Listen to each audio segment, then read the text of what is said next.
Demon's Diary Chapter 1 to Chapter 7, please subscribe to the channel and like the video to support the team, thank you guys. In a remote jungle nestled between the Chu State and Whitewater City within the Daxian country, a thin and frail figure was leaning against a thick tree trunk. Both of his legs were spread apart in a relaxed manner. This figure belonged to a 13 or 14-year-old teenager. Aside from his unusually pale face, the boy had fairly common facial features. His clothes were loose-fitting and a bright shining steel sword was carelessly thrown by his side. The sword, although shiny, was also stained with spots of dried, black blood. A strip of cloth was wrapped around the teenager's shoulder, multiple times, forming a makeshift tourniquet. Even though it was tight, fresh blood still leaked out. Closing his eyes, the young man became motionless against the tree trunk, as if he was taking a nap. Suddenly, a slight shat sound came from within the jungle. Something was rapidly approaching the young man. The young man opened his eyes and jumped up, while his toe instinctively flicked to the side. Bang! The steel sword shot up and rested snugly within the young man's palm. The young man looked in the direction of the sound and without hesitation, leaped in the other direction. With just a few steps, he disappeared into the jungle. After a while, a group of black armored warriors appeared from the jungle brush, moving in a tight battle formation. There were only 20 warriors, but everyone in their group was tall and sturdy with looks that matched those of seasoned veterans. It was clear that they were soldiers who were used to bloodshed. They came out from one side of the jungle. After a low grunt from one of them, all 20 of them stopped and stood perfectly straight in the same spot. At the same time, one of the young warriors hastily stepped forward and squatted down in front of where the youth once rested. Using his hands, he quickly dug through the teen's resting place before soon standing up again. General Wang, the fugitive has only recently fled. If we were to leave now, we might be able to catch him. The warrior reported to the only member within their group who was not wearing a black helmet and was instead showing off his bald head.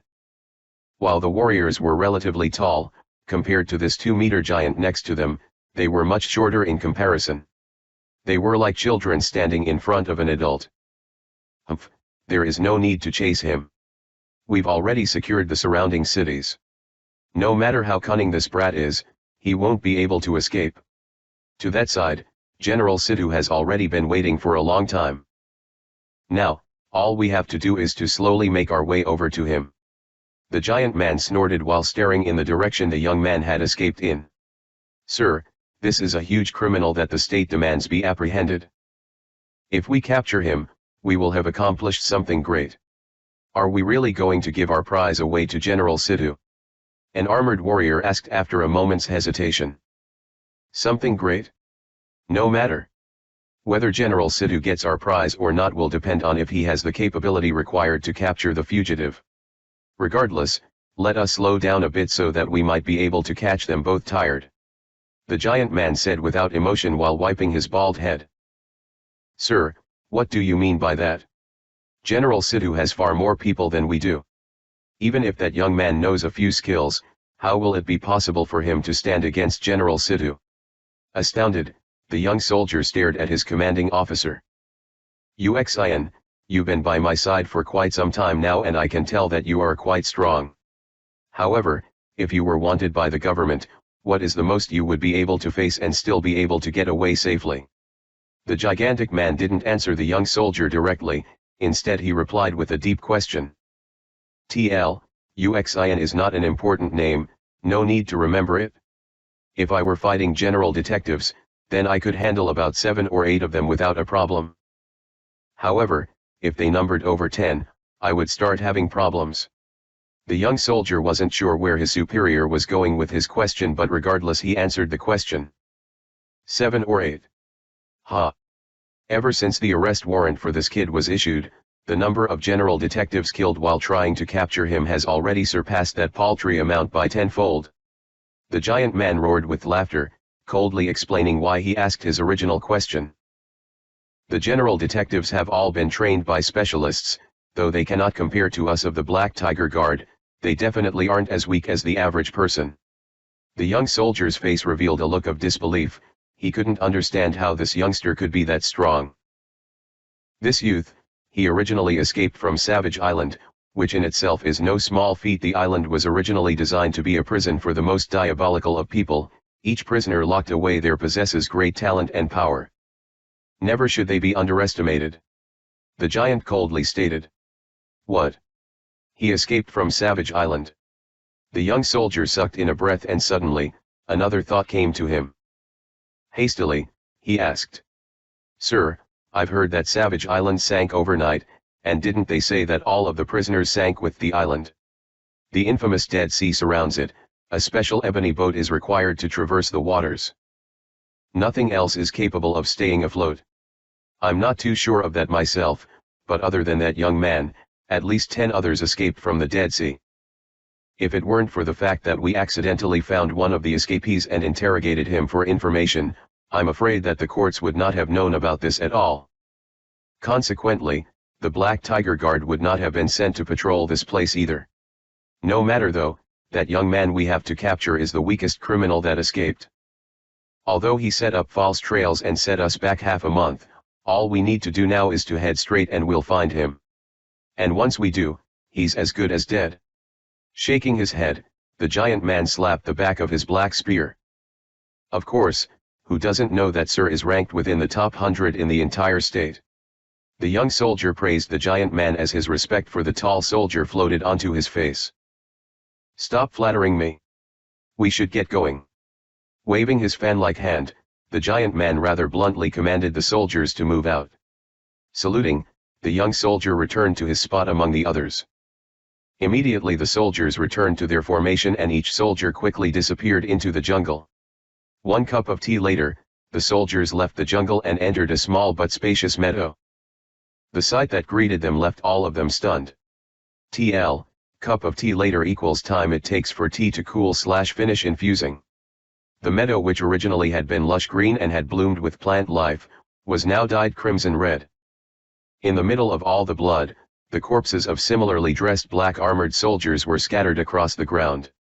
On each of their faces horrified expressions remained. It was as if they had seen a truly dreadful sight before they died. Each corpse had a thumb-sized hole in their throat with blood still pouring out. Altogether there are 30 corpses here, all of them under General Sidhu's command. It seems that not one was spared, however. General Sidhu's body is not among the corpses here. The young soldier named Uxin reported with a pale and disturbed face after he had quickly moved around the corpses and examined them. The giant man's face dropped as he heard the report. Glancing to the other side of the meadow, something caught his eye. He quickly made his way over. Without hesitation the other soldiers followed him, but they were on their guard and much more cautious than before. The giant man quickly thundered to the tree and after looking down, his face twisted in anger and grief. There, under the tree, was the withered body of a black armored soldier with a steel sword pierced through his throat, pinning him to the tree. Near the tree, a long but pale silver blade was stabbed into the ground. The rigid hands of the middle-aged man were grasping the sword's blade. Every single finger bore multiple cuts and his eyes stared straight ahead even though his breathing had ceased long ago. Lu Ming was quickly jumping through the jungle and his entire body felt sore. Even the spoils of his battle, another silver blade, began to feel heavier and heavier in his hand. Although he had trained himself in swordsmanship for 5 to 6 years and was able to kill all of the warriors who were waiting for him, the ferocity of the warriors was beyond his expectation. Even after he used a hit-and-run tactic to kill off all of the warriors, the leader of the warriors kept on pursuing him without fear for his own life. This forced him to use a secret technique he had learned on Savage Island, one that burned his potential and reopened his old wound. Even using that technique he was still only barely able to kill that leader. TL, yes, burning his potential, he will be less able/agile for another few days. Using such a technique overworked his adolescent body, he wouldn't last much longer at this rate. When Lu Ming thought about the after effects, he couldn't help but take a glance at his shoulder. The layered cloth strips wrapped around his shoulder were soaked with blood, and at the same time, waves of pain kept on pulsating from his arm. Even with his stubborn personality, enduring the burning after effects was simply too much. Black Tiger warriors deserved their title as De Xian's elites. They were far superior compared to the normal government detectives that had chased after him before. The him right now could only hope that the slaughter earlier made the other Black Tiger warriors wary of him, too scared to pursue him closely. Once 1 or 2 more days passed, the aftereffects of the air closure technique would wear off and he could jump into a nearby river to escape. Although Lu Ming wasn't very old, he had learned quite a few rare and non-mainstream techniques. TL, non-mainstream equals not popular / not extremely useful in a lot of circumstances. If he hadn't, even with someone protecting him on Savage Island, he wouldn't have been able to survive there for 7 to 8 years as a child. As Lu Ming thought back, the scarred face of a man floated before his eyes.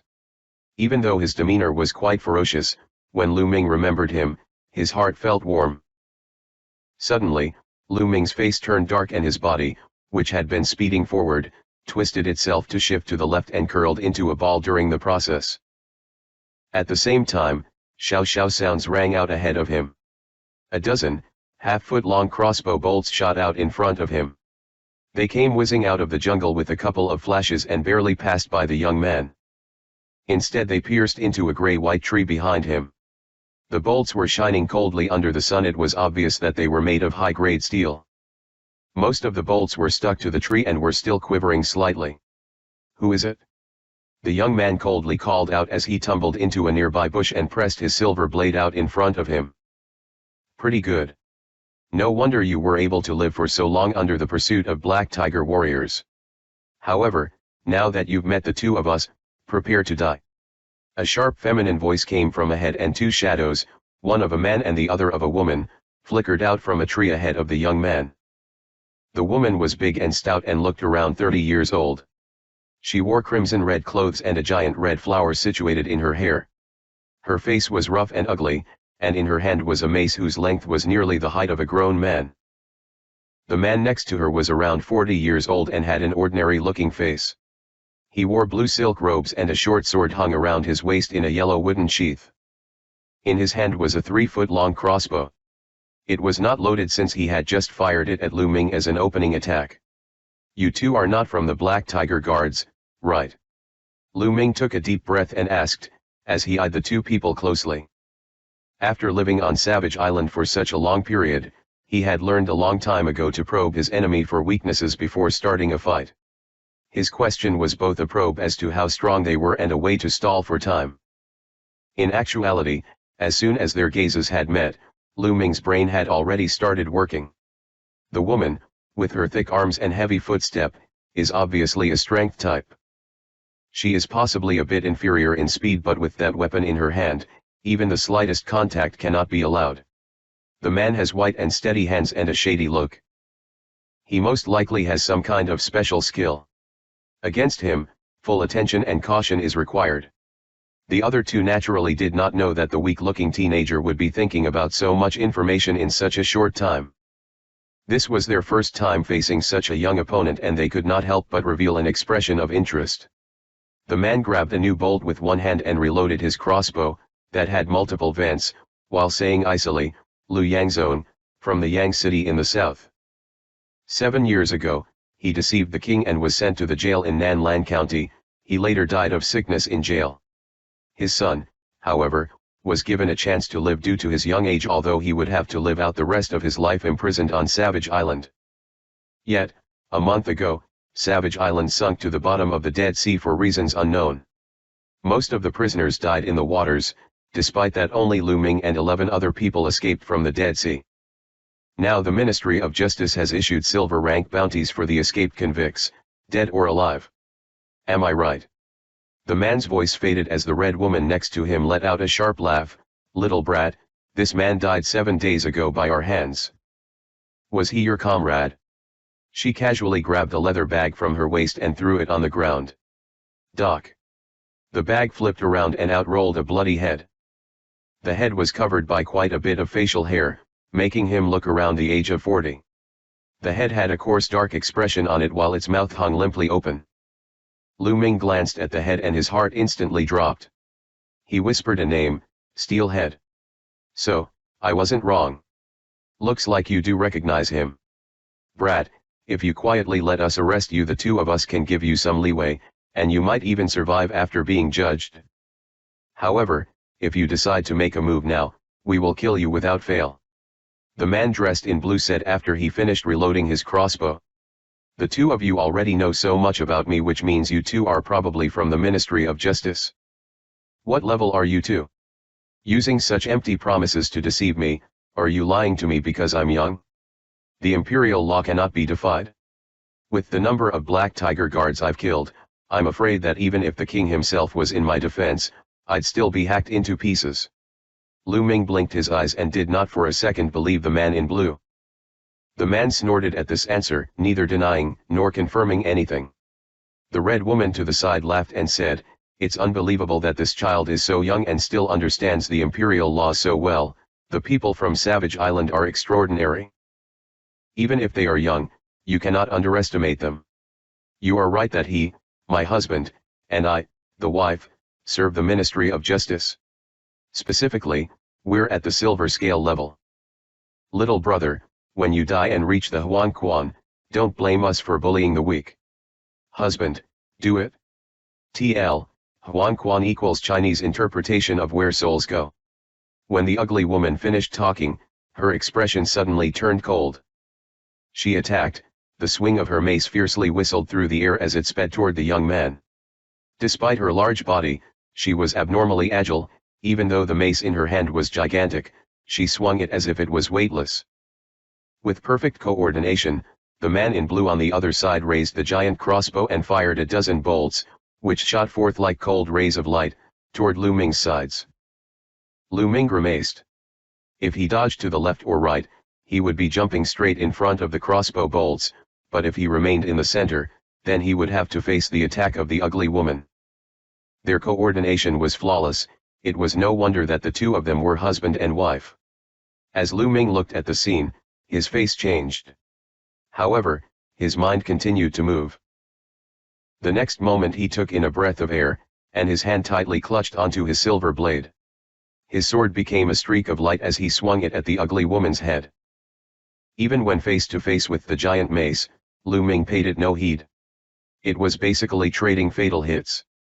The ugly woman's eyes narrowed. Although she knew that her foe was not trying to die together with her, she was not willing to actually risk her life. She was forced to change her stature and pull her mace back a bit in order to block the silver sword. Lu Ming's flicked his wrist and the silver sword retracted in a blur to prevent a collision with the mace. Then, he viciously swung the sword twice, once to the left and once to the right.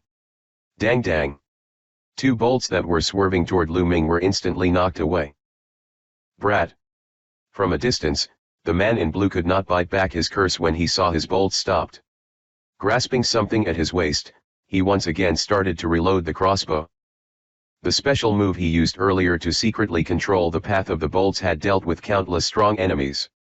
He never would have guessed that it would be ineffective against this young man. The ugly woman was also surprised but quickly regained her focus. She furiously swung her mace and started to battle with the young man once more.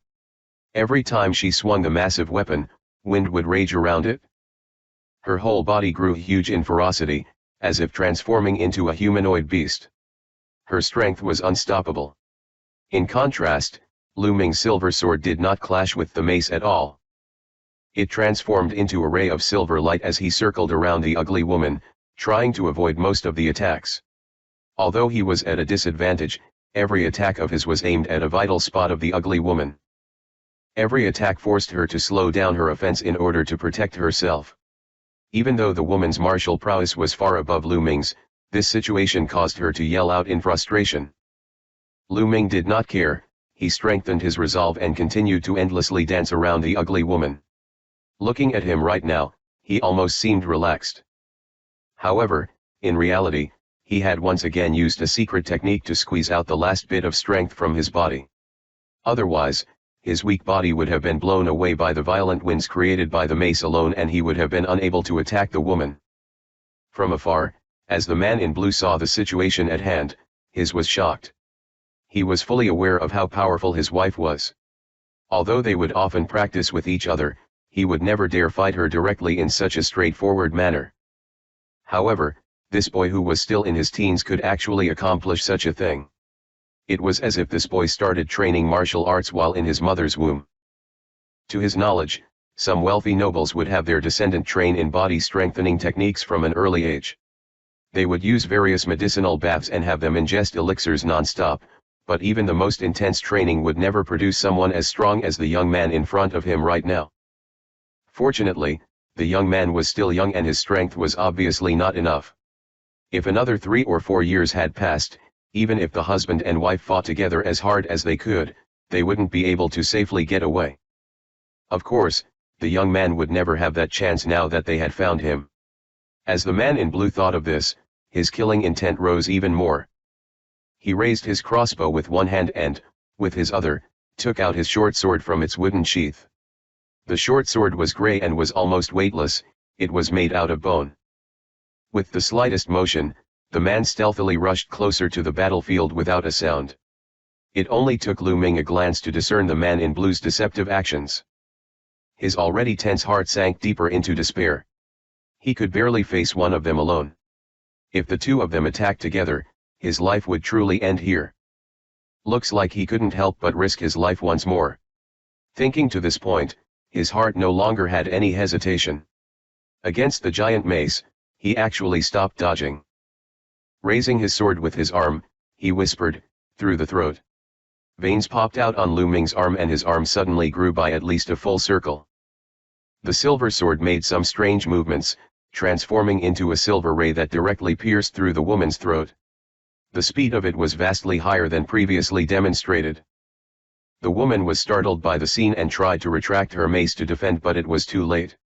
Though she was in rage, her heart made a decision. She relaxed both her arms and threw her mace straight at the young man's chest. In her mind, if she tried to use deadly attacks, he would most likely retreat back to protect his life. However, the corner of Lu Ming's eyes only made a slight twitch and his movements did not change at all. He sucked in a large gulp of air, and twisted his waist so that his chest became unbelievably flat. Clang! The giant mace gouged into the young man's chest, leaving behind deep grooves that splattered blood out immediately. However, Lu Ming's expression did not change at all. It was as if the one that took such a heavy hit was not him. With a twist of his hands, the silver sword was pulled out from the hole in the woman's neck. The woman let out a scream as both of her hands were clutching her throat. Her fat body endlessly twitched on the ground. All of this happened lightning fast. The man in blue had just made it to the front lines when he saw everything clearly. He roared in shock and hefted his crossbow to fire 10 bolts. At the same time, the bone dagger in his hand immediately stabbed toward the empty area next to Lu Ming. As Lu Ming was about to deal another strike at the woman, his intuition warned him of great danger. Without thinking, he instantly turned his shoulder to the side. Blood flashed and an invisible sharp thing grazed past Lu Ming's face, cutting some of his hair that was flying around. Enchanted weapon, you are a practitioner. With a flip of his body, Lu Ming landed on his feet. As he gave a deeper look at the object in the man's hand, he couldn't help but cry out. From the dagger in the man's hand several abnormal rays came out, flashing with a faint white light.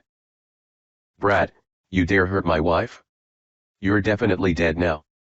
The man's face was somewhat twisted under the reflection of the bone sword in his hand. He quickly threw away the crossbow in his other hand.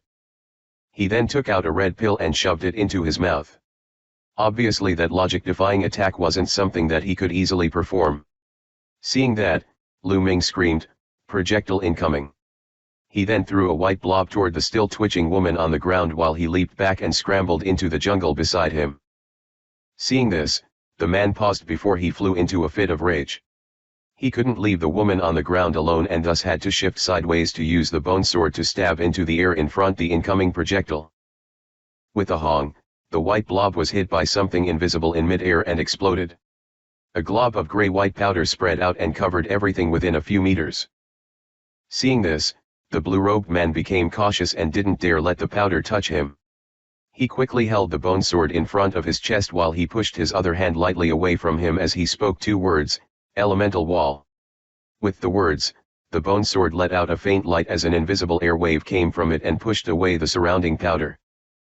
The man quickly knelt down and ran his finger across the powder-covered floor. He smelled what was on his finger and immediately stood up in a fit of rage. It's only common flour. Brat, I will cut you into 1,000 pieces." The blue-robed man cursed a few more times before he ran over to check on the ugly woman. The woman was tightly holding onto her neck with both hands. Her breath had already slowed down, becoming indiscernible. There was no hope for her to recover. "Darling, rest easy. I am going to kill that brat and have him accompany you to the afterlife." The blue-robed man grit his teeth as he spoke. He then, once more, tightened his grip on the bone sword and stood up. He then yelled "Lighten" and ran in the direction that the young man ran off in. His movements changed and became much faster than before. He seemed just like a ghost flashing through a field. Although his body did not have much Yuanli, he was drawing support from the red pill that he had ingested earlier, allowing him to use 4 or 5 more spells for another quarter of an hour. This was more than enough to chase down and kill any normal person. Think of Yuanli as a special strength. Lu Ming was violently running through the jungle while his legs started feeling heavier and heavier. At the same, his chest was burning as the violent activity made blood flow profusely from his wound. The shoulder wound from before had completely reopened, leaving half of his body numb. Lu Ming had no intention of stopping to bind his wounds and kept running in a single direction. Suddenly, his eyes lit up as the dense shrubbery was replaced by a large field. At the end of the field was a huge river which roared with water flowing through. Seeing the river, Lu Ming felt a sense of happiness, but suddenly, his eyes darkened. He stumbled and almost fell down. With a sense of urgency, he quickly bit his tongue, causing a hint of blood to fill his mouth. Only then was he able to regain his senses and stop the fall. However, at that moment, the bitter voice of the blue-robed man came from the forest behind him. "Brat, where do you think you're going?" Right when the voice died down, the blue-robed man came out from behind a tree and quickly ran toward Lu Ming. Looking back, Lu Ming could see how fast the blue-robed man was moving and quickly threw his silver blade backward while he sprinted toward the river. The blue-robed man flicked his bone sword and deflected the incoming silver blade. He didn't so much as pause from parrying the sword. With one running and the other chasing, the two ran for a dozen meters. After another few leaps, Lu Ming finally got to the side of the river. Making a huge jump, he was about to land right into the river. The blue-robed man had only a few meters left before he would catch up to Lu Ming when he noticed his actions. He knew that he wouldn't make it before Lu Ming sank into the river. Thus, he used all of his Yuanli and pushed it all into his bone sword. Instantly, the bone sword shined so bright that it hurt to look straight at. The man lowly roared and slashed forward, causing an almost invisible sword projection to jump out of the sword. In the blink of an eye, it strangely appeared right behind Lu Ming and plunged into him. Pu. Lu Ming was pierced through the stomach and dropped heavily into the river. After falling into the river, he disappeared under a white wave. Only then did the blue-robed man get to the side of the river. Seeing the raging waves, he furrowed his brow.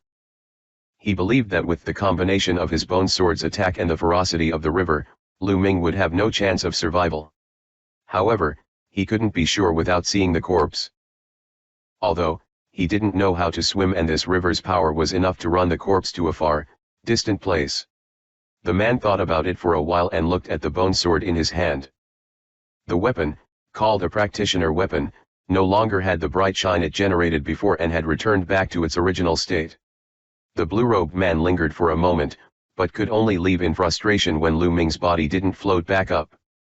3 days later, on a river along the border between Chu State and Fenyun State stood 2 men in yellow robes.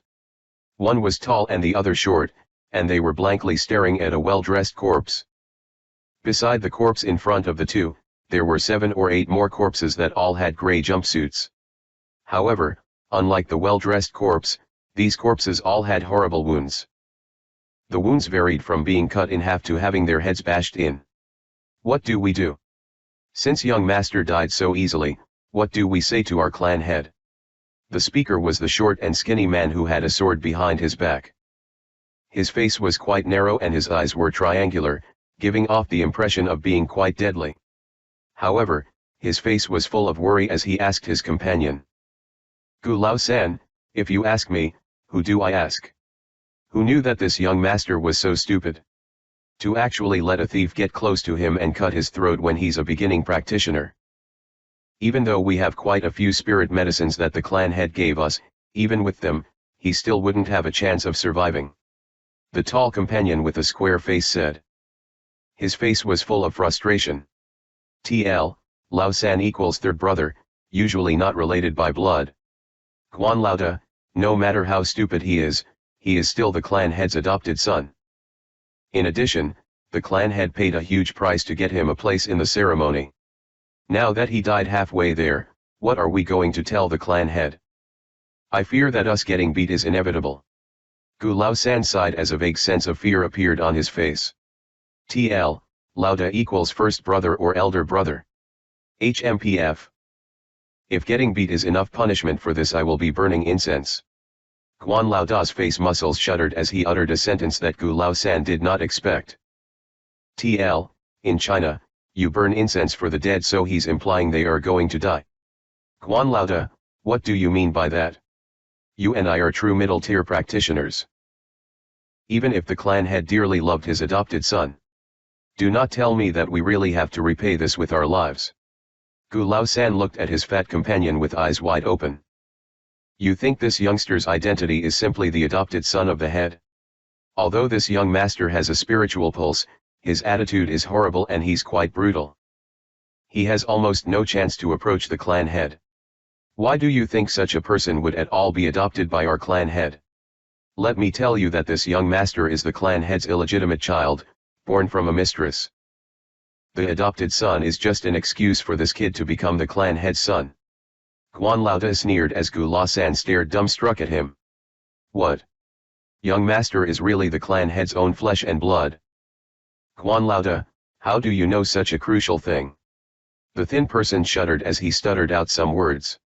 Whatever, I guess there is no reason to hide it from you now. You know that my relationship with the clan head's wife's personal maid was pretty good. She once complained about the clan head's injustices to me, and with a slip of her tongue, she told me the secret. This cannot be fake. Guan Lauda sighed. So it is like that. The barbarian ghost sect is ranked quite low among the larger sects in Daxian country, and the opening spirit ceremony is quite expensive. Which caused me to wonder why our Bai clan would let someone, who isn't closely related to the clan, take that spot. If the kid actually had his spiritual pulse opened, he would be a true spiritual student and become much more powerful than either of us. If he gets some special chance and becomes a spirit master, and if the current emperor sees him, then the emperor would have to greet him with plenty of respect. Finally, Gu Lao San realized the inside story. It is not easy to become a spiritual student.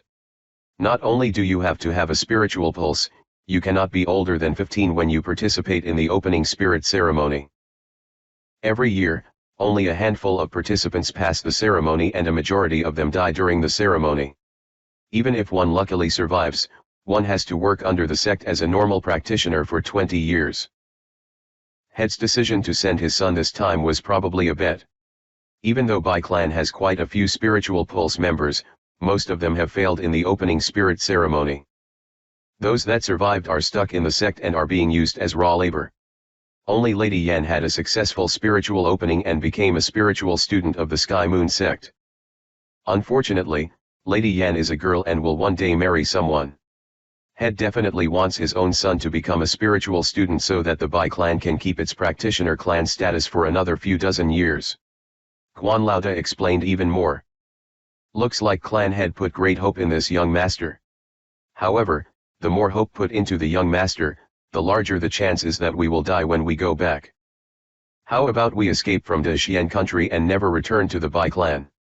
With our statuses as middle-tier practitioners, we'd be respected everywhere. Gu Lao San said through closed teeth as his eyes quickly rolled. Huh?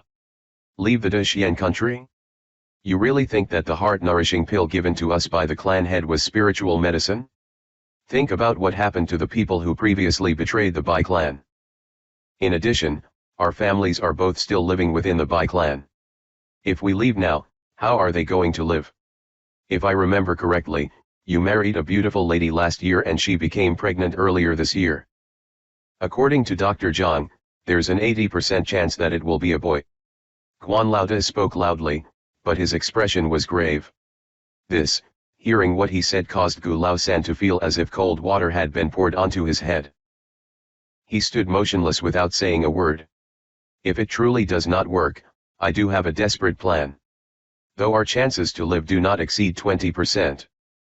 This plan will also use up all the savings we've stockpiled through the years. Guan Lao Da's eyes flashed for a bit before he spoke. Use up all our savings and still only have a 20% chance to survive. Hearing this, Gu Lao San's face became bitter. Humph. If I did not have some relationship to the clan head's main wife, even this small chance would not be there. If you are unwilling, I will not force you. Guan Lao Da calmly replied. You misunderstand, Guan Lao Da.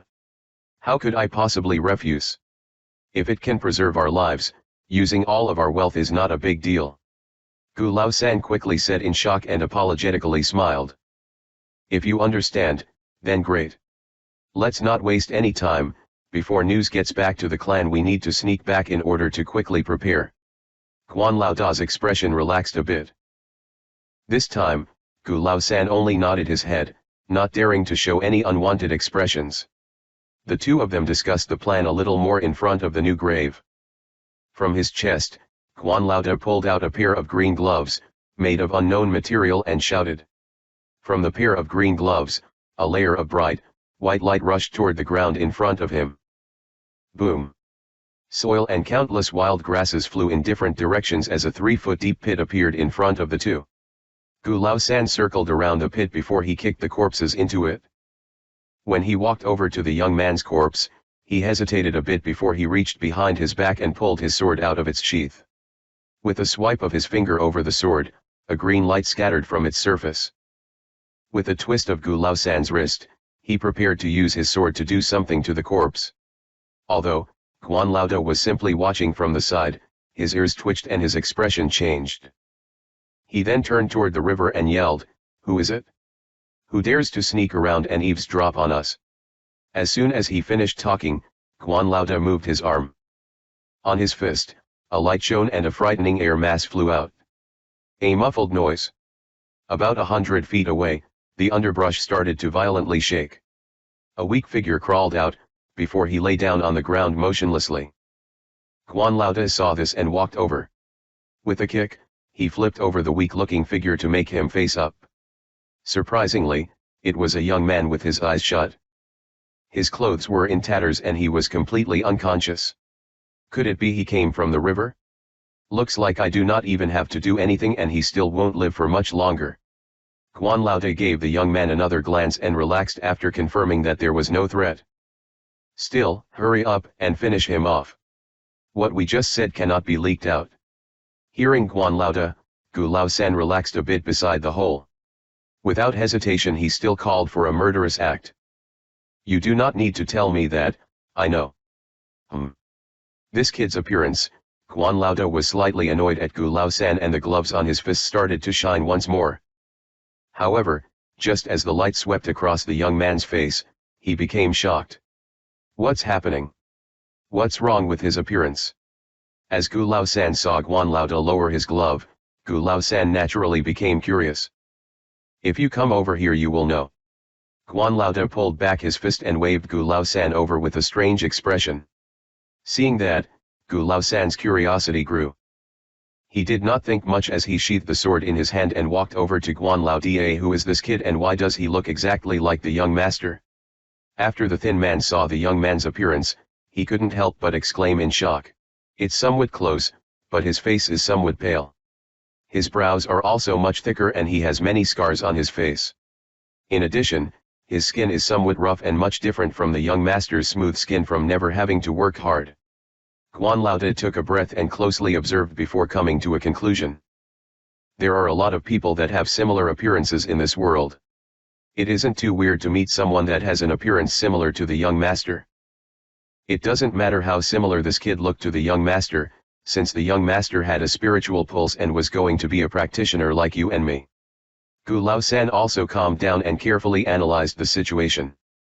However, if this kid has a spiritual pulse, I have a better plan for preserving our lives. However, I do not think that there's such a coincidence in this world. Practitioner clans borrow the power of their blood relations in order to give birth to children with spiritual pulses. For normal people it is a 1 in 1,000 chance that they will have a spiritual pulse. If a normal person knows that they have a spiritual pulse, without enough resources or a method of training they cannot possibly become practitioners. Remember us? As soon as we realized that we had spiritual pulses, we decided to join the Bai clan, so we could get to the height we are at today. Guan Laoda was still lamenting over his future as he said that. That's right. Those that have been sent to the ceremony were the best of the best in the practitioner clans. Now that I think about it, we have no chance to beat those who are born into the Bai clan. Gu Lao-san didn't think much as he responded.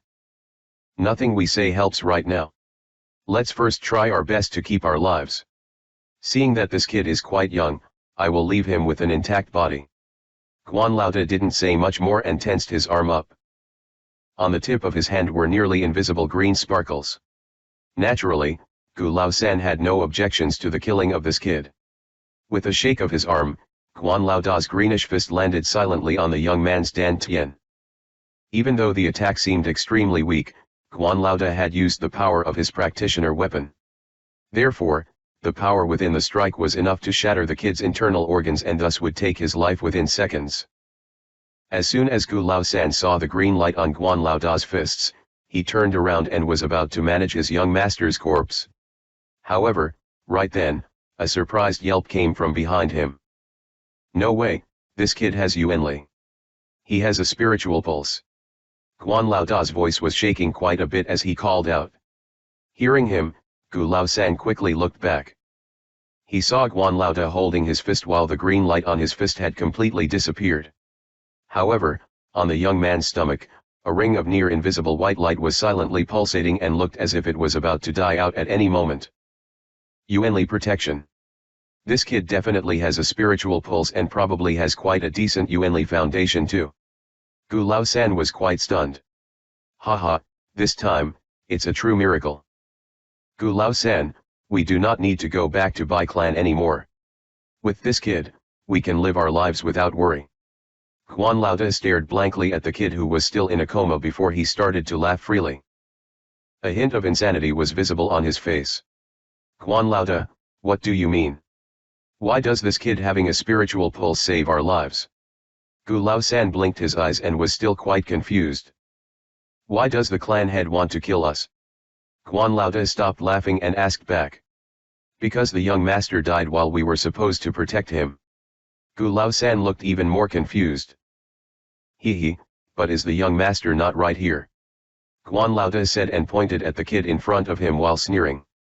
What, you're going to? Gu Lao-san wasn't stupid and immediately realized the intentions of Guan Laoda. However, his face became much paler than before. Correct. We will be taking this kid to the barbarian ghost sect and leave him with the person in charge of collecting those that will be undertaking the ceremony. Afterward, we can go back to Bai clan and say that we already sent the person there. Once head receives a mail which says that the young master was actually sent to the sect, we will not be punished and we might even be rewarded. Guan Laoda was extremely calm as he spoke those words. That does work, but this kid doesn't look too much like the young master. What would happen if he gets exposed? In addition, we do not even know where he is from. How do we know he would agree to this? Gu Lao-san's face darkened as he thought about the possibilities of failure. Humph, what are you afraid of? Once this kid gets into the barbarian ghost sect, it will be a couple of years before the Bai clan sees him again. In addition, seeing how dangerous the opening spirit ceremony is, this kid does not even have a chance of survival since he has never gone through any of the preparatory training. If he dies, we are basically free and without worry. As for his appearance, did you forget what you did before you became a practitioner? He does not have to look perfectly like the young master, just being similar is enough. The sect only has a picture of the young master from a year ago, having some sort of change is a normal thing. Guan Laoda said with confidence. What if he really does complete the opening spirit ceremony and becomes a spiritual apostle, what should we do then? Gu Lao-san was still hesitant. Become a spiritual apostle? Are you still asleep? In the past years, only a few disciples have become spiritual apostles. As soon as we get back, we will try to get rid of the poison the clan head gave us and try to leave the clan together with our families. Even if that kid does not die and does something, what does that have to do with us? As long as we can save our lives now, everything else can be discussed at a later time. As for convincing this kid, we will do this. Guan Lao Da leaned closer to Gu Lao San and whispered indistinguishable words to him. What you said does indeed make sense. Well, we will do as you say. After we have dealt with the present disaster, I will leave the Bai clan with you. With a flash of his eyes, Gu Lao San firmed his resolve. Haha, that's the spirit. You and I have known each other for many years. If I had no confidence, how am I supposed to complete the task? You go ahead and deal with the body of the young master, but remember to leave behind his clothes and equipment. I will go ahead and save this kid. By the looks of things, if I don't hurry up he really will kick the bucket. This is going to cost me a lot of yuan chi. Guan Lao Da patted Gu Lao San on his shoulder with a smile. Gu Lao San nodded, and strode toward the pit.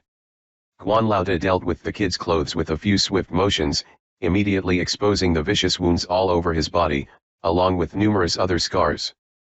Even for someone who had seen as many things as Guan Lao Da, he couldn't help but gasp in shock. However, his hands unhesitatingly flew toward the youth's wounds and started to pat the areas around them. At first sporadically, then he furiously increased his intensity until the beatings sounded like the firing of firecrackers. The youth's body turned bright red and his body, which had swelled up because of water, reverted back to normal. All of a sudden Guan Lao Da stopped his actions midway. He reached into his robes and pulled out a yellow wooden case. After gently patting the box with a few fingers, the lid automatically popped open with a pong. Once it opened it revealed several extremely fine-tipped, silver needles of varying sizes. With just 2 fingers, he reached into the case, and with a mere touch, he pulled out a single silver needle with a well-practiced motion. Carrying an intense expression, Guan Lao Da moved his arm. It instantly became a blur as he swiftly jabbed several points on the youth's body. Lu Ming had no idea when he came out of the river, but he now found that his head felt unbearably painful. It was like it was being split open while every inch of his body felt unnaturally burning hot. However, a cool sensation swept across his entire body while he wasn't paying attention, bringing him such relief that he nearly cried out loud. At the same time, he felt an immense wave of sleepiness descend upon him and, unknowingly, fell into a deep sleep. As he slept like a baby, numerous scenes flashed through his consciousness one after another. One of which depicted the shadows of a middle-aged couple whose faces were unclear, yet there were a bunch of weird demonic faces as well. They surrounded him and incessantly spoke to him in a language he couldn't understand. The couple gave him a sense of familiarity. The youth tried his best to listen to what was being said, but it was clearly an impossible task given the other disturbances around him. In his desperation he tried to push the demons away, but found himself without an ounce of strength. His heart became heavy as his emotions boiled. He had no idea how long he remained in this state, but after a while, Lu Ming gradually woke up. He could feel a ball of warmth flowing through and around his body. The moment he opened his eyes, he found himself face to face with a square-faced, middle-aged man. The man, upon seeing Lu Ming awaken, immediately barked at him. "Don't think of anything, hurry up and train. If you don't, all the effort from earlier will be wasted." As Lu Ming heard this, he felt a chill run through his body, and without thinking too much, mentally brought out a familiar breathing technique. He then began to direct this warm flow to different parts of his body. It was at this moment that Guan Lao Da released the breath he was holding and withdrew the hand he had placed on the kid's chest. He then stood up and observed Lu Ming's actions with a detached gaze. After a while, the youth's pale pallor finally started to gain some color. Opening his eyes he looked at Guan Lao Da. "Many thanks to Elder for your merciful rescue. If not, this kid would have been dead by now." Lu Ming stood up and respectfully bowed while he spoke. He had no idea who this person standing in front of him was, but he had rescued him. And, it was natural that he would feel extremely grateful toward his benefactor. At this point he looked around, trying to get a better idea of his surroundings, and found himself in a pit not too far from the river. He had also been dressed in brand new clothes and his wounds had all been bandaged. The slightly cool sensations coming from the wounds told him that they had evidently used extremely high-quality medicine on him. As for the side effects from the skills that he had used a while back, the thing that he was most worried about was the internal injuries. They should have burst open long ago, but instead they had all been well suppressed with help from the other party.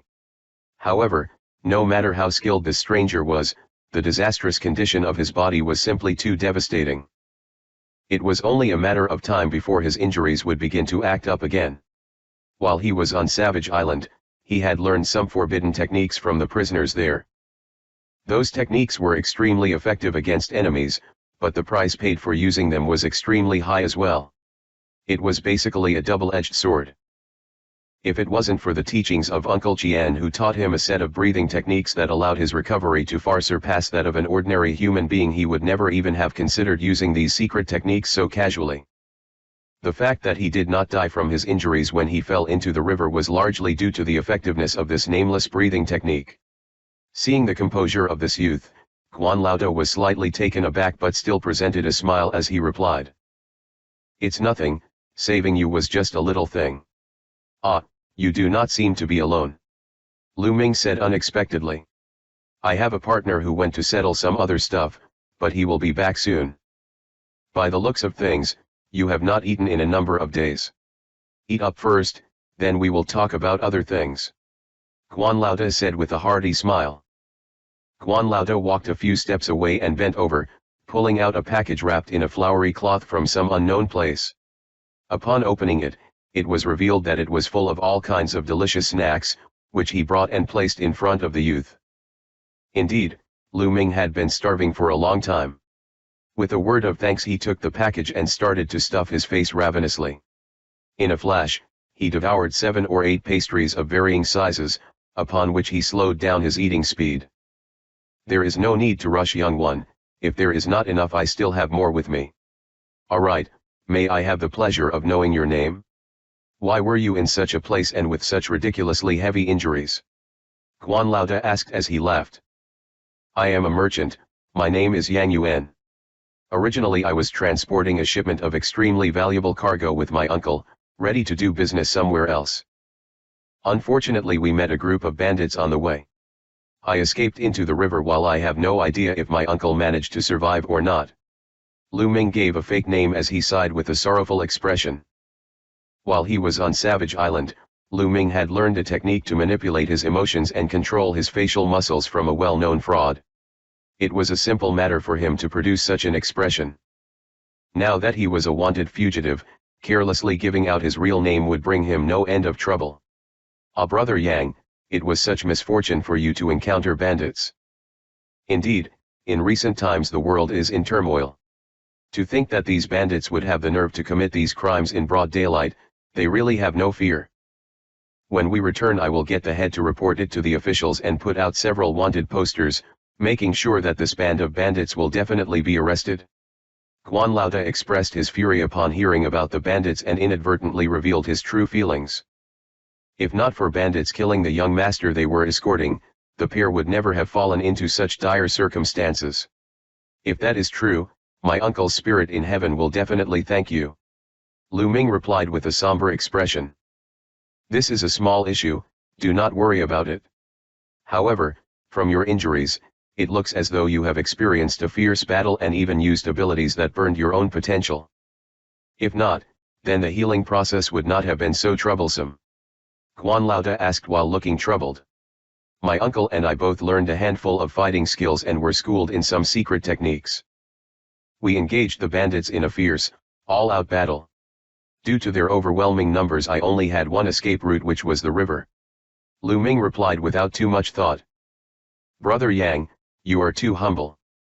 You have a spiritual pulse within your body, and are clearly a well-trained practitioner of some caliber. How can it be that you only know a handful of techniques? To be able to force you into the river, they cannot be any ordinary bandits," Guan Laoda replied while laughing at Lu Ming's reply. "Spiritual pulse? What is that? I have heard people speak of practitioners before," Lu Ming replied truthfully. "Could it be that you do not know that practitioners are people that have a spiritual pulse?" And even then they are ranked the lowest among spiritual pulse wielders? If you really were unaware, where could you possibly have learned the method of training your spirit? Even more so, how did you get such a decent-sized Yuanli? Guan Laoda looked at the youth through squinted eyes. I honestly do not know what Yuanli is, but when I was young, I found a nameless breathing technique which had the effect of strengthening my body. I have been practicing it all these years. Perhaps this might be the Yuanli training technique Uncle Guan speaks of. Lu Ming's eyes lit up as realization dawned upon him. So it was like that, that is indeed a possibility. Although, the methods to train Yuanli have always been controlled by the practitioner families, there are still some low-profile techniques that exist. It's such a pity, if only you knew a few more skills that practitioners use and had a practitioner weapon by your side, then a band of bandits would never have been a match for you. Guan Laoda said as he shook his head, evidently not intending to pursue the matter any further. Does this mean that the technique Elder used to heal me was one based on the use of Yuanli? Conversely, this also means that Elder is a practitioner. Lu Ming exclaimed while looking peaceful even though his heart was in turmoil. While in the midst of escaping, he unexpectedly ran into practitioners. And now, yet another one appeared before his eyes. This was definitely a rare accident. While he was on the Savage Island, he had heard numerous rumors regarding practitioners from the mouths of the other prisoners. From what he heard, these practitioners were a rarity within Daxian country. Normal people would have extremely little contact with them and they all possessed unbelievable abilities. They could move light-footed through the air or they could take control of the air itself and use it to injure people. Even more incredible feats included being able to wield super strength, invulnerable to sword and spear attacks, even being immune to drowning or burning. These feats made it so that one man could be the equivalent of 1,000 men. The only way to recognize them was when they released their power. They would often be holding something known as a practitioner weapon, which upon activation would give off all kinds of light. Of course, some of the prisoners spoke of the stronger practitioners who could utilize their full power without a practitioner weapon. Therefore, when Lu Ming first saw that blue-robed man use his practitioner weapon, he immediately turned tail and ran for his life. If not, he might have lost his life to some bizarre attack. Of course, now that he was told that he himself possessed a spiritual pulse and could be considered a practitioner, he couldn't help but be taken aback. In an instant, the unknown breathing technique Uncle Qian taught him was immediately brought to mind. Heh, I am indeed a middle-tier practitioner. If not, how could I have detected your spiritual pulse with just a glance? Guan Laoda smiled as he replied and naturally didn't bring up his original intention to kill the youth. I had no idea that I could be considered a practitioner. Lu Ming murmured, as he came to some sort of understanding. Did you know that a practitioner is one of the lowest levels of spiritual pulse wielders? With your age, if you are able to access your spirit sea, you may be able to find a sect and become a spirit apostle. Guan Laoda showed a strange expression as he said this. Apostle? Sect? Lu Ming furrowed his eyebrows at these two unfamiliar terms. Guan Laoda chuckled, but just as he was about to explain, there was a disturbance in the distant grass patch. A skinny figure, carrying a big bag, walked toward them. Brother Gu, come over here, let me introduce you to Brother Yang. Without the guidance of a qualified practitioner, he managed to train his Yuanli on his own. Guan Laoda waved to Gu Laosan the moment he appeared and said this with a profound meaning. TL, Brother Yang is Lu Ming's fake name. That's great news, Gu Laosan said as he walked across, smiling at this luck. My greetings to Uncle Gu. Lu Ming said without hesitation as he immediately stood up to give a small bow. Ahaha, little brother, you do not need to be so courteous. Big brother Guan, I bought everything I needed. You know, anyone else would have taken at least half a day more. Gu Laosan boasted as he tossed the bag to Guan Laoda. Of course I know that. That is why I asked you to personally make the trip. Right, this is not the place to be chit-chatting. Let us find somewhere less conspicuous, Guan Laoda said while nodding his head. Lu Ming and Gu Laosan had no objections. After packing up they walked away from the river. While they were passing by a mound of freshly packed earth, Lu Ming casually glanced over it. Normal people would not be able to notice anything out of the ordinary, but Lu Ming could smell the odor of fresh blood. Though it was weak, it was not able to escape the notice of one who had been through as many bloody struggles as he had. Lu Ming felt his heart skip a beat, knowing that whatever was buried there definitely had something to do with the two other men. While they were by no means saints, beneath their guise of friendliness was definitely some hidden agenda. After an hour, the sky began to darken. Thus, the three of them took refuge in an abandoned shrine and started a fire to keep warm. Gu Laosan gutted a rabbit he had killed during the journey and began roasting it over the open flame. As the three men huddled around the fire, an irresistible smell soon wafted into the air. Those commonly referred to as practitioners are spiritual pulse users who have successfully undergone their spirit awakening and have access to their spirit sea. Once a spiritual pulse user passes their 15th birthday, their spiritual pulse will begin to solidify. From then on they will no longer have any chances to access their spirit sea, therefore, there is a very strict age limit regarding the awakening process. Those who have their spirit sea opened will be able to convert Yuanli to folly, which they can then use it to wield totems and perform spells. Those people are like gods to us. Sects are places where spirit apostles are trained, and normal people do not even know about these sects. Some extremely powerful sects even have the power to determine the fate of a country with just a mere word. Guan Laoda seemed to almost have forgotten about the rabbit roasting in front of him, revealing the existence of a secret and mystical world to Lu Ming. They can decide who is in charge of the government? The emperor has a personal army, how could he accept such a thing? Lu Ming couldn't help but ask as he took in a deep breath. This is all determined by power. Us mere practitioners cannot possibly compare to those spirit apostles. No matter how hard a practitioner trains, when faced against an army the most he can do is kill a few people. In the end, the only option is death. As for spirit apostles and spirit masters, they wield the incomparably powerful forces of nature within their palms and have the ability to summon demons and familiars. Not to mention their ability to fly through the sky or burrow through the earth. Regardless of the number of troops, no matter how many armies are gathered, they will still not be enough to even tire them out. In any case, members of the imperial household and high-ranking officials who have been marked by the sects can only resign themselves to their fate and simply wait to die. Gu Laosan chuckled while explaining. However, if one wishes to become an apostle, one must first undergo an opening spirit ceremony.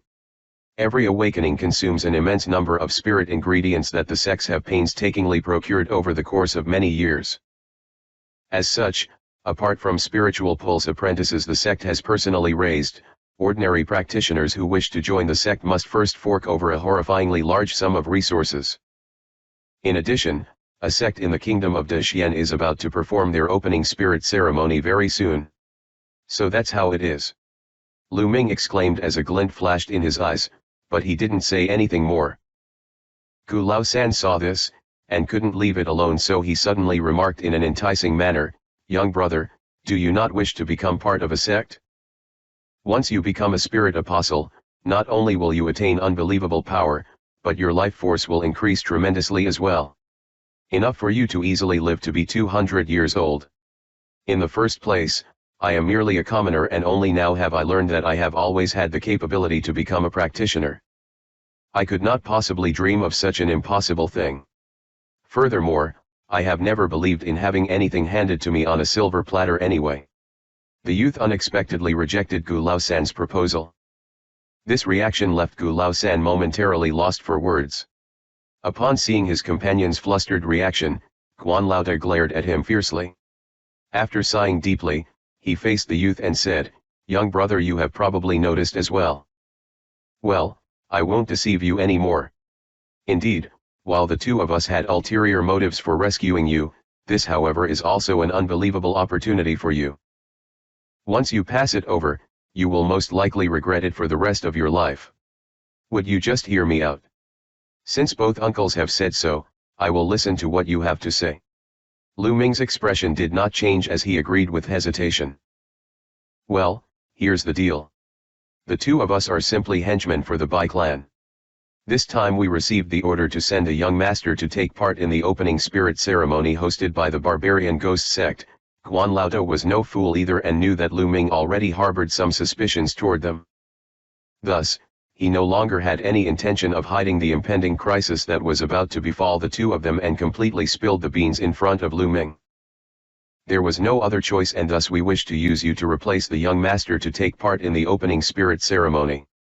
If you were to go, not only would the two of us escape this life-threatening predicament, this would also represent a great opportunity for you.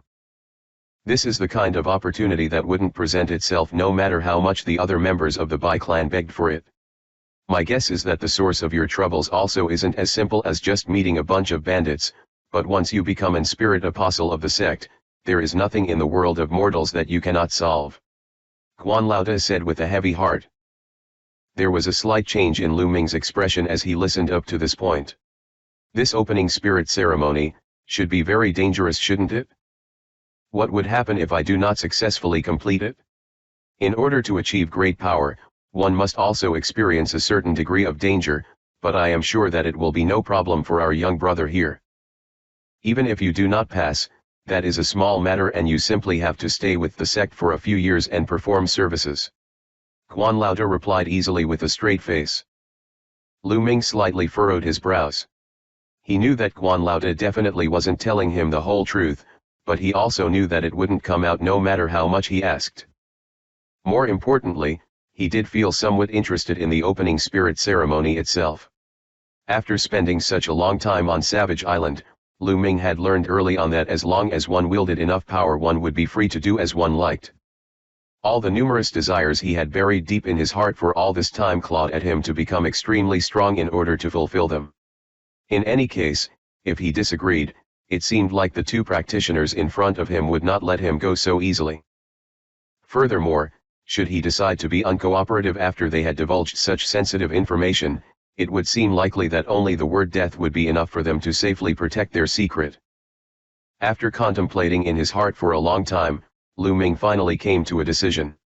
All right, I agree. However, let me just make it clear.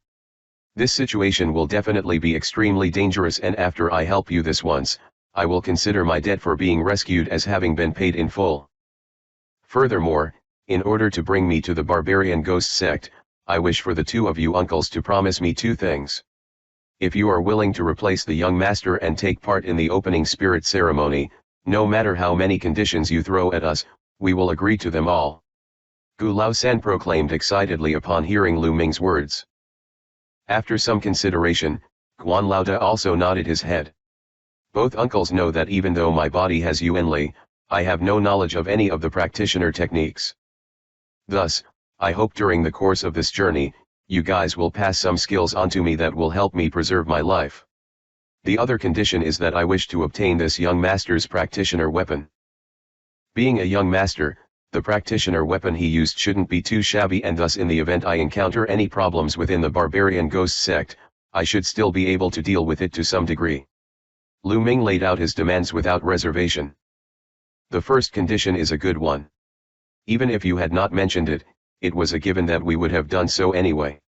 As for the second condition, that practitioner weapon contains immense power, and I fear that it may not be easy for a beginner, such as yourself, to wield. Gu Lao-san mentioned with some hesitation. Even still, I would like to at least give it a shot, Lu Ming replied, with no intention of backing down. This. All right, we will give you the practitioner weapon. Guan Laoda grit his teeth and agreed to this demand. Gu Lao-san displayed some reluctance upon hearing his words, but in the end, raised no objections.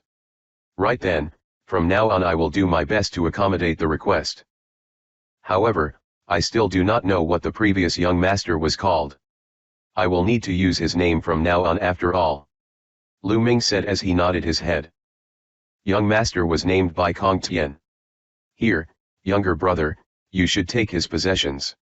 Gu Lao-san opened the massive bag behind his back with a slight movement of his hand and pulled out a small white parcel. Lu Ming immediately opened the parcel upon receiving it and took a look inside. Inside it were a number of clean clothes, along with a few small accessories, but most prominent of all the objects was a small bracelet.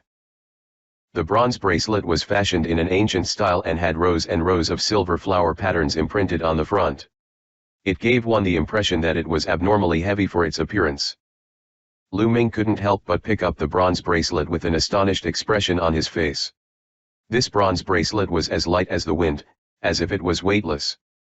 "Is this young Master Bai's practitioner weapon?" Lu Ming asked after he had carefully inspected the bracelet in his hand.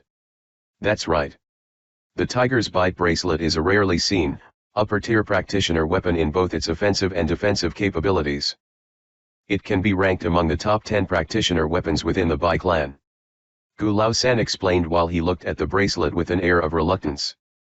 "However, before young brother can activate it, I fear that you must first learn the most basic skill of controlling your Yuanli. As for these techniques, we will teach them to you as we continue on our journey. We will definitely help you activate the bracelet as quickly as possible," Guan Laoda added. "Then I give my sincere thanks to both uncles," Lu Ming said with a hint of joy in his eyes as he placed the bracelet onto his right wrist and felt a cooling sensation emanating from it. "Very good, but your current appearance is still slightly imperfect and needs to be adjusted so that the apostles of the sect won't see through our ruse." Guan Laoda was nodding his head as he observed Lu Ming's face. "Adjusted, in what manner?" Lu Ming frowned as he heard this. Even though Lu Ming had an average appearance, he was still unwilling to let others change his appearance by any large degree. "Ah, relax young brother. We will definitely not damage your original appearance, we only need to make some slight adjustments to your hair and skin tone. Gu Laosan is an expert in this area so you can leave it to him." Guan Laoda immediately saw through Lu Ming's worries and reassured him with gentle laughter. "If it is just like that, I do not mind. Uncle Gu, I am sorry to bother you." Lu Ming set aside the worries he was carrying in his heart and agreed to their request. "Heh, this is just a small matter. In the days before I became a practitioner, I once held the title of the man with 100 faces," Gu Laosan boasted with a laugh.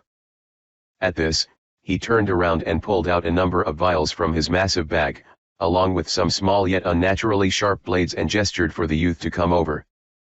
After some hesitation, Lu Ming stood up and walked toward him.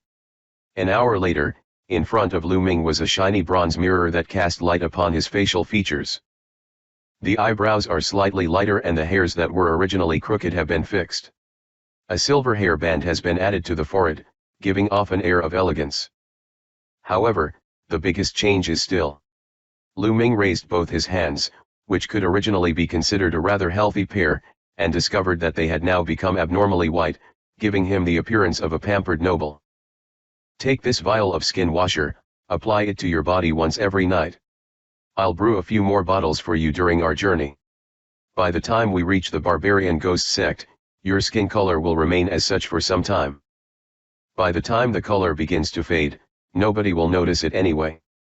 Even without using this appearance-changing skill for so many years, looks like I am still pretty good at it," Gu Laosan remarked delightedly as he held the bronze mirror. Guo Laoda assessed the youth and gave his look of approval. The current Lu Ming definitely looked more suave than his previous self. As long as it was not a person who was closely acquainted with the young master of the Bai clan, the disguise would not be easily seen through. Even though Lu Ming had never met the young master, judging from the satisfied looks on both of their faces, he knew that the transformation was a success and inwardly heaved a sigh of relief. Now that he was in deep with these two men, his own life would also be in jeopardy if they were unable to scam their way through. "Ah, that's right, you are our master from now on, so please refrain from calling us uncle.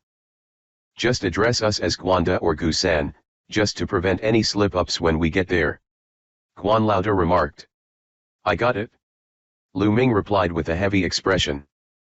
One day later, a small yellow vessel could be seen traveling downstream. On this small boat, Gu Laosan occasionally glanced into the cabin while holding onto the rudder with both hands. Within the cabin, Lu Ming was sitting cross-legged under the guidance of Guan Laoda. In front of him was a small wooden table upon which the tiger's bite bracelet was placed. All of a sudden, Lu Ming let out a low cry and aimed a finger toward the bronze bracelet. Poof! The bracelet slightly trembled, after which it didn't move again. Lu Ming frowned at this sight. Not bad. To be able to form a reaction between your Yuanli and the tiger's bite bracelet within such a short time, seems like you are rather gifted in controlling practitioner weapons. The middle-aged man standing by the side was rather pleased, unlike Lu Ming's dissatisfaction. "Did you not say that I only have 2 months to train?" Lu Ming slowly asked. "Young master may not know, but the Tiger's Bite bracelet is an upper-tier practitioner weapon and, by that virtue, should not be that easy to control. According to my knowledge, the Bai clan should have a secret technique, specific to controlling this practitioner weapon. Right now I only have normal techniques to pass to you and thus the affect is greatly lessened. Of course with your talent, 2 months should be more than enough for you to grasp the basics of manipulating this practitioner weapon," Guan Laoda explained to him. "Since Guanda says it is so, there should be no problem. However, even after understanding the Tiger's Bite bracelet, there are still attack and defense techniques to be learned. I am afraid that those might take some time as well." Lu Ming responded. "Young master need not worry. So long as you can master the art of control and are able to synchronize with the practitioner weapon to a certain degree, then everything else is a small matter of practice and familiarity." Guan Laoda replied without hesitation. "So that is how it is. Then I will spend these few days focusing on my control." "That's right, exactly what kind of a sect is the barbarian ghost sect? Guanda should have at least some knowledge of this area." Lu Ming suddenly thought of this and asked. "If young master wishes to know about the barbarian ghost sect, this might be a slightly difficult request to accommodate. Although its ranking among the sects in the kingdom of Xian is closer to the bottom, if one is to talk merely about secrecy, then no other sect can come close the barbarian ghost sect in the way they so jealously guard their secrets." Guan Laoda said with an uneasy expression on his face. "Oh? Why?" Lu Ming was taken aback. "This is because the barbarian ghost sect is a sect that specializes in manipulating ghosts. I have heard that the sect is built in a terrifying place where humans are unable to live and is surrounded by miasma all year round. As for the apostles and masters who practice the techniques of this sect, all of them have a strong connection with the river Styx and can thus summon and subdue ghosts to use against their foes. However, it is because of this that the participants for the barbarian ghost sect opening spirit ceremony are rather few and most capable practitioners instead opt to join other sects. Of course this is all just hearsay. Anything else regarding the sect I honestly cannot say for sure." Guan Laoda replied after thinking for a long while. "Manipulating ghosts does indeed sound extremely terrifying. However, apart from the barbarian ghost sect, the other sects in the kingdom of Xian are?" Lu Ming asked curiously. "I am actually more familiar regarding the other sects. In the kingdom of Xian, apart from the barbarian ghost sect, there is the Heavenly Moon sect, the Hall of Blood, the Nine Enlightenment Mountain, and the Firestorm Way. These are the 4 biggest sections." Guan Laoda recited their names by heart. "Oh, then what techniques do these sects specialize in?" Lu Ming asked excitedly. "The Heavenly Moon sect is a sect that specializes in wielding swords. It is said that the students under the sect can wield flying swords that can kill someone hundreds of meters away. The Hall of Blood is." At his request, Guan Laoda is starting describing the sects without withholding any information. Half a month later, a pitch-black carriage, drawn by 4 horses, was flying down an official road. Gu Lao-san was sitting peacefully in the coachman's seat without moving. Within the carriage, Lu Ming was seated cross-legged with his eyes firmly shut. Both of his hands rested on his knees while he was lightly breathing in a steady pattern. As he breathed, the bronze bracelet he wore on his arm continuously vibrated as it followed his breathing pattern. It was almost as if there was some form of resonance between the two of them. Guan Laoda nodded his head as he watched the scene from the opposite side of the carriage. To be honest, he originally thought that the youth's potential was average at best. He was instead treated to a surprise with the intensity in which the youth showed in the Yuanli manipulation exercises performed throughout their journey. Apart from the time spent sleeping, Lu Ming practically spent every available minute moving Yuanli throughout his body, searching for a feeling of resonance with the Tiger's Bite bracelet.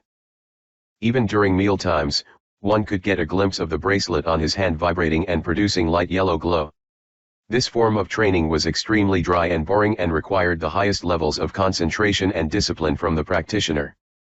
No matter how insistent ordinary practitioners were, they would at most be able to keep this up for a few hours a day.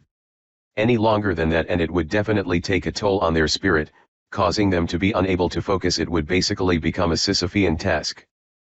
Unable to contain their curiosity, the two men asked Lu Ming how he accomplished such a feat. In the end, Lu Ming revealed to them his innate ability of being able to split his consciousness, which left them speechless. TL, to be able to do two things at once. Now they realized how, without the supervision of a teacher, this youth managed to train himself to attain such a large amount of Yuanli. A month later, Guan Laoda and Gu Laosan were standing atop a knoll, attentively staring into the distance. Lu Ming was sitting hundreds of feet away from them with his eyes closed, while raising the arm on which the tiger's bite bracelet was worn. All of a sudden, he opened his eyes, flicked his wrists slightly, and called out, "Element shield." In an instant, the bracelet made a buzzing noise as it gave off a brilliant flash of light. A small round shield appeared and fixed itself to his forearm. The shield was glowing yellow and was apparently made entirely out of Yuanli. Finally, though it is the most basic of Yuanli defensive techniques, it is sufficient to say that you have already mastered the basics of using the tiger's bite bracelet. Originally I thought that it would take the young master at least 2 months to reach this stage. I never expected for you to reach it so quickly. Guan Laoda let out a sigh of relief while being unable to cover up his surprised expression. Me reaching this stage is all thanks to the patient efforts of the two of you. Now that I have this practitioner weapon to protect me, I can to a certain extent say that I am less worried about the opening spirit ceremony. Lu Ming cheerfully replied and, with the flick of his wrist, extinguished the shield. This chapter ends here. See you in the next chapters.